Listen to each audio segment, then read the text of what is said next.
My name is Amanda Westcott and I'm building the Monterey 1TE. The best part of this process so far has been working in the design studio and getting to select all of the options for my house.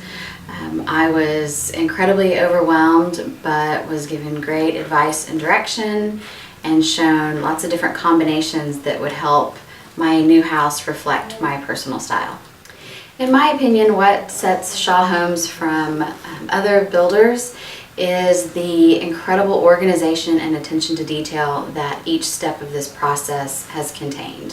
From first meeting with your salesperson and the building community that you want to live in, all the way through the planning meeting prior to them breaking ground. Everything has been highly organized, details are given, questions are answered in a timely fashion, which definitely sets Shaw apart from the others. If I knew someone that was interested in building a home and were thinking about Shaw Homes, I would recommend that they start by contacting Jesse, who happened to be my salesperson.